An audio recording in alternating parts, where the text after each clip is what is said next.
Y ya tenemos aquí a Aide Irina Tassinari, maestra en economía por la UNAM, especialista sobre todo en el estudio de las características, alcances y repercusiones del modelo de desarrollo basado en el extractivismo, particularmente la minería de oro a cielo abierto.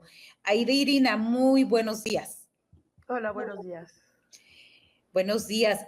Hace el pasado 2 de septiembre, 40 organizaciones y pueblos que integran la Alianza Mexicana contra el Fracking exigieron a la 66 legislatura aprobar sin mayor dilación la iniciativa de reforma constitucional de medio ambiente y con ello concretar la prohibición de esa práctica en el país y de la minería en cielo abierto. ¿Qué implicaría esta prohibición de la minería a cielo abierto y el fracturamiento hidráulico o fracking, maestra? Bueno, de aprobarse esa iniciativa, se frenaría por primera vez en prácticamente 30 años una devastación ambiental que no ha tenido límites, ha sido ininterrumpida. El país tiene cerca de 9%, 9.3% del territorio nacional está concesionado tan solo a las mineras, a las mineras extranjeras y a los grandes monopolios de los mexicanos, de 3 de los millonarios mexicanos que todos conocemos, la familia Balleres, Slim y los Larrea.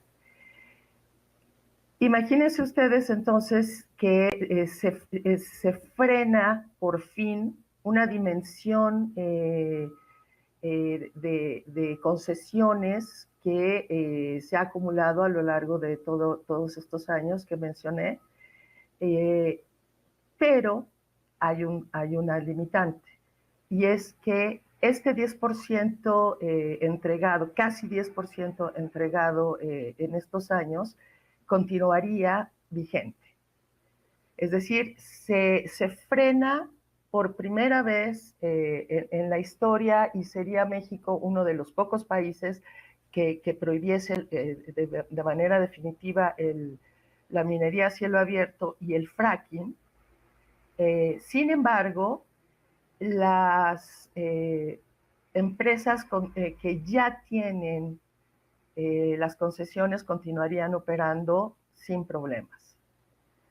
¿Por qué? Porque la ley establece, y esta iniciativa lo dice con toda claridad, las concesiones otorgadas se mantienen.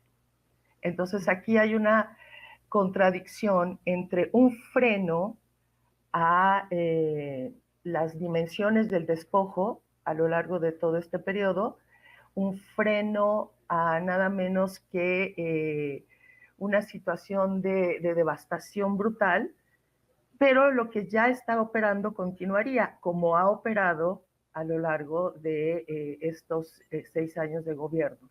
Las empresas mineras continuaron con sus proyectos de ampliación, continuaron con sus proyectos de explotación de oro, sobre todo, de plata, de zinc, entre otros muchos minerales, pero estos metales han sido los que contienen las minas a cielo abierto más grandes.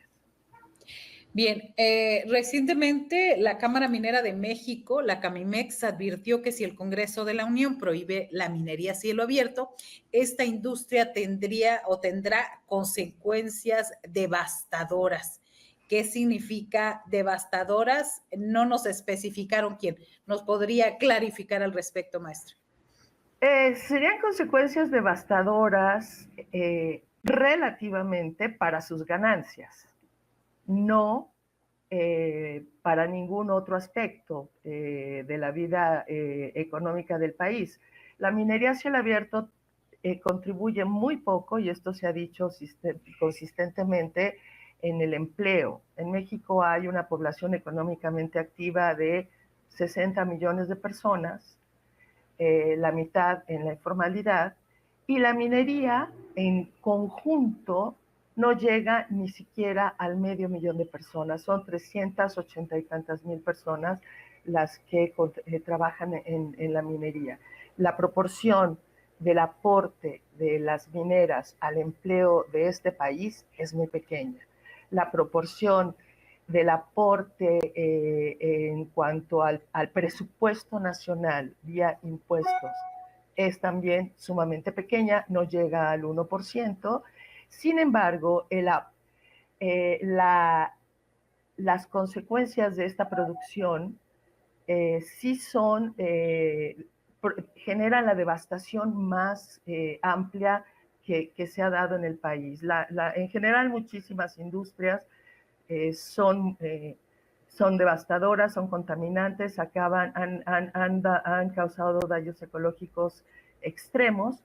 Y es la minería con esta proporción pequeñísima de empleo y de ingresos la que ha contribuido más a la devastación ambiental de amplísimas regiones de México.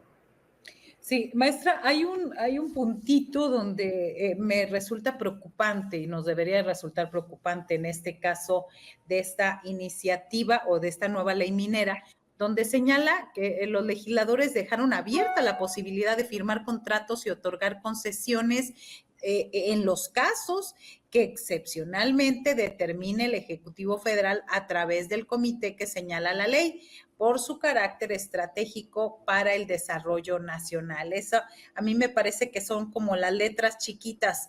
¿Qué da a pensar este tipo de subrayados? Bueno, precisamente la ley que modificó el 27 constitucional el año pasado,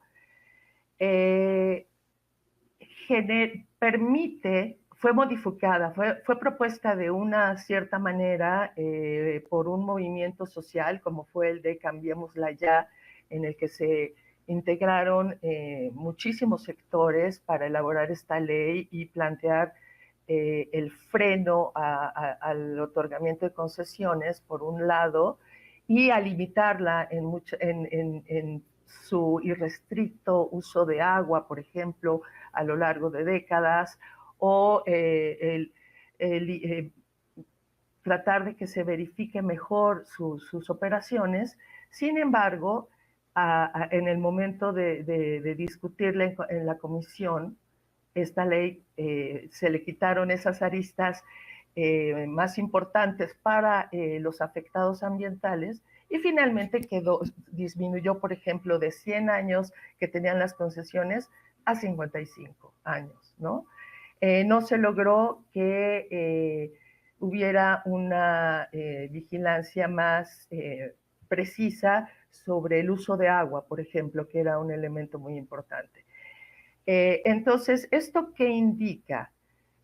Que hay una dinámica de querer quedar bien con Dios y con el diablo. Es decir, por un lado, frenar esta devastación ambiental que genera cada vez, hay mayor conocimiento, mayor movilización y mayores iniciativas para frenarla. Y en términos de movilización y de luchas legales, pero por otro lado, no hay una disposición a cancelar y frenar definitivamente esta dinámica. Es decir, se deja abierta la posibilidad de que sí se puede negociar en algunos aspectos. Es muy, muy delicada esa letra chiquita porque hay un dato de la realidad de estos últimos 6 años que indica esta disposición a no cerrar definitivamente este proceso de devastación ambiental, y es el hecho de que a lo largo de este sexenio se continuaron otorgando concesiones. No obstante lo que se ha afirmado desde muchos ámbitos del gobierno federal, al menos hasta diciembre de 2022 se entregaron 523,000 hectáreas más a los consorcios canadienses y nacionales, sobre todo en particular a Minera Frisco, a Peñoles. Se dieron más de 500,000 de hectáreas más. Entonces, ¿cómo nos explicamos eso? Y eso con datos de la Secretaría de Economía. Quiere decir que se dejan abiertas puertas, no tan ampliamente, más bien muy ampliamente, para que esto continúe funcionando. Así es. Usted, como doctora también en educación internacional y comparada, sobre todo observadora y analista de todos estos temas, ¿cuál ha sido el papel de los defensores ambientales en esta situación? Porque me parece que han sido de los más acosados. ¿Usted cuál es su diagnóstico? Bueno, es una situación muy dramática, perdón. Tan solo en 2023 acaba de salir el informe un informe internacional que hace el registro de los asesinatos y desapariciones de las y los luchadores ambientales. Y en 2023, nada más en 2023, México se ubica en el tercer lugar mundial de asesinatos y desapariciones de personas defensoras, solo en 2023. En lo que va del sexenio, esta cifra llega a más de 200. Entonces, esto indica la situación que viven las distintas comunidades y pueblos en donde están alojadas las minas y otros megaproyectos, en donde la defensa de la vida implica poner en riesgo la vida. Qué incongruencia, ¿verdad? En esta situación, ¿cuál podríamos decir que es un balance en este tema del extractivismo en este sexenio que concluye ya a 4 días? En 4 días. El extractivismo como modelo, como forma ya treintañera, ¿no? de funcionar del capitalismo, en donde son los monopolios internacionales extractivos de la minería, de los hidrocarburos, de la agricultura comercial, de la pesca. Todos estos monopolios en México continuaron operando con muy pocas o casi ninguna limitación. En el terreno de la minería, como insisto, la frontera extractiva, las zonas sacrificadas y las zonas de sacrificio no disminuyeron. Entonces, cuando las mineras se quejan y dicen que sería catastrófico, la respuesta creo que tiene que ser, ha sido catastrófico hasta este momento para el medio ambiente mexicano, para el medio ambiente y para los pueblos, el extractivismo. Este ha continuado, no se ha frenado. Doctora, cumplió el Grupo México por la contaminación en el río Sonora en 2014. Ya pasaron 10 años después del derrame de millones de litros de sustancias tóxicas. ¿Perdura la impunidad? ¿Cómo podríamos decir que termina este sexenio en este tema, especialmente del Grupo México?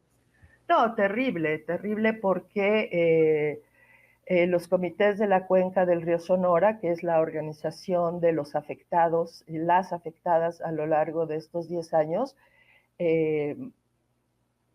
denuncia y plantea que los elementos esenciales de la reparación del daño no se han cumplido.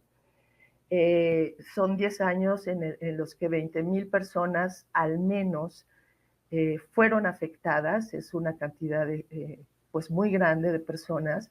Ya se presentan enfermedades que derivadas de este derrame, y nadie ha recibido atención médica especializada, que es lo que ellos demandan, no el poner una pequeña clínica en un lado para que haya una revisión general. Ellos exigen desde hace mucho tiempo atención especializada que no ha llegado, y tampoco ha llegado la reparación del daño económico que sufrieron todas estas comunidades, ¿no? Entonces, en ese terreno, a 10 años del derrame, la impunidad de Grupo México se mantiene perfecta. Lamentable, y ojalá que este tema siga vigente para el próximo gobierno que esté ahí, porque no fue algo menor, fueron un derrame de 40 millones de litros de residuos tóxicos de la minera Buenavista del Cobre de Grupo México en la cuenca del río Sonora. Así que para estar vigilando, para no olvidar el tema y para seguirlo teniendo en el foco público. Gracias, doctora Aidé Tassinari, por esta entrevista.